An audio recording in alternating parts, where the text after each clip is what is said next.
Pengen banget punya badan lebih ramping, pengen ikut program fat loss, tapi saya ada sakit mah. Apa boleh? Nah, teman-teman coba saksikan video ini sampai selesai ya. Semoga kamu akan mendapatkan jawabannya. Hai teman-teman semua, ketemu lagi dengan saya Feby. Visi saya ingin membantu teman-teman semua untuk mendapatkan versi terbaik dari diri teman-teman sendiri, baik dalam hal kesehatan, penampilan maupun juga penghasilan. Nah, teman-teman, siapa di sini teman-teman semua yang mempunyai masalah dengan kelebihan berat badan, sudah mempunyai masalah atau keluhan fisik yang terkait karena berat badan berlebih?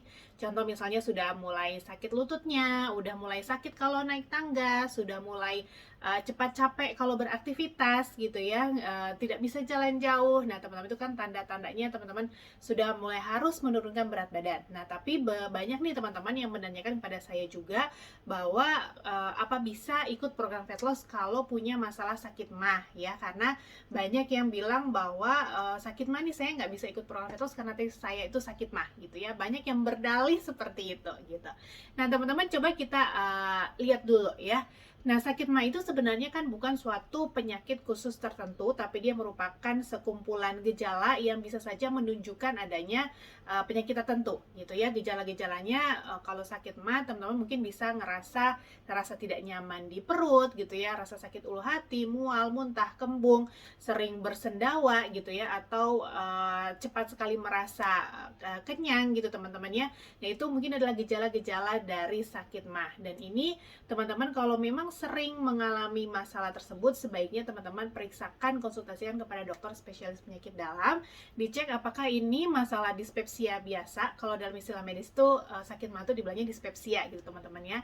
Dispepsia biasa atau merujuk kepada penyakit tertentu, misalkan GERD ya, yang reflux asam lambung, yang biasanya itu ada rasa panas seperti itu, atau apakah memang ada tukak lambung, ataukah apa memang ada gastritis atau ada radang di lambungnya. Nah, itu kan butuh pengobatan lebih lanjut lagi teman-teman ya, jadi itu perlu dikonsultasikan. Nah, di samping itu teman-teman, sebenarnya paling banyak penyebabnya dari rasa sakit mah ini adalah karena sebenarnya itu gaya hidup ya. Jadi contohnya itu misalkan porsi makan yang terlalu banyak, kemudian makan yang terlalu cepat, banyak makan makanan yang sering memicu asam lambung gitu ya, seperti makanan pedas, asin, berlemak ya, atau merokok ya, minuman berkafein, minuman bersoda, kemudian kebiasaan makan yang mendekati waktu tidur, dan juga stres. Nah, ini adalah hal-hal yang bisa memicu sakit mah tadi teman-teman sebenarnya.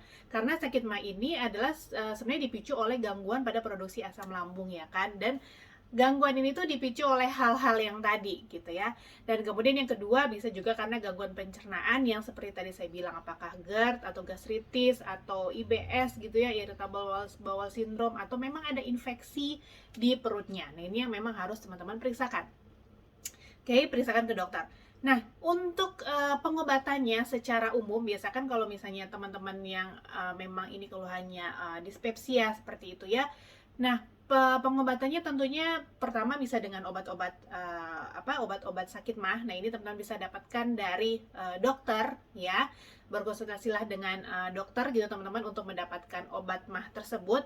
Nah, di samping itu yang teman-teman bisa lakukan di rumah adalah dengan mengobati atau dengan mengubah gaya hidup yang tadi ya. Jadi dengan makan makanan yang porsi yang sesuai gitu ya, tidak terlalu banyak, makan dengan waktu yang diusahakan tuh tepat gitu ya teman-teman ya. Usahakan makan tepat waktu, kemudian tidak terlalu dekat dengan waktu tidur, kemudian menghindari makanan yang tadi pedas, asin, berlemak gitu ya. Makan secara perlahan, dan usahakan untuk berat badan ideal gitu ya, dan tidak atau mengurangi konsumsi minuman kafein, kopi gitu teman-teman, kemudian minuman-minuman ringan, dan juga alkohol tentunya. Dan yang pasti adalah kelola stres dengan baik, karena itu juga menjadi pemicu yang sering kali terhadap sakit mah. Nah, teman-teman, untuk program fat loss sendiri, khususnya program fat loss TR90, teman-teman bisa lihat bahwa tidak ada yang bertentangan dengan cara untuk menangani sakit mah tersebut ya. Karena di dalam program fat loss TR90 itu kita tetap bisa makan 3 kali sehari, ada snack 2 kali, dan tentunya itu dengan porsi makan yang sesuai, porsi makan my plate, kemudian komposisi makanannya diatur, teman-temannya itu juga yang terutama pastinya diajarkan di dalam program Fat Loss TR90 ya, bagaimana makan yang benar. Dan ini tentunya akan sangat membantu yang tadi ya, perubahan gaya hidup supaya terhindar dari sakit mah. Bahkan teman-teman banyak testimoni atau banyak customer-customer yang sudah mengalami masalah sakit mahnya itu membaik dengan melaksanakan program Fat Loss TR90 ya, karena memang pola makannya diatur gitu ya, dikembalikan supaya pola makannya itu yang benar. Itu nomor satu teman-teman.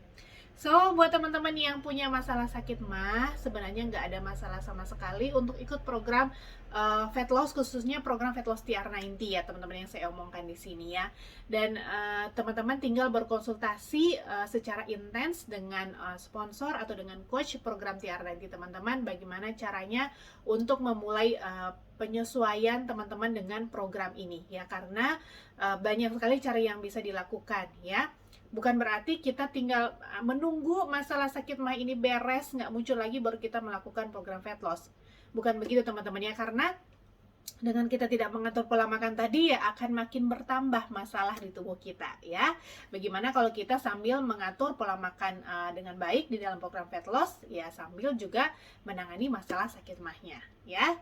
So, itu aja dari saya teman-teman untuk hari ini. Semoga apa yang saya sampaikan bermanfaat. Kalau teman-teman butuh informasi lebih lanjut mengenai program fat loss-nya, mengenai program fat loss TR90 ya, teman-teman boleh kontak saya di link WA yang akan saya berikan di kolom keterangan video ini. Oke, stay safe, stay healthy semuanya. Bye.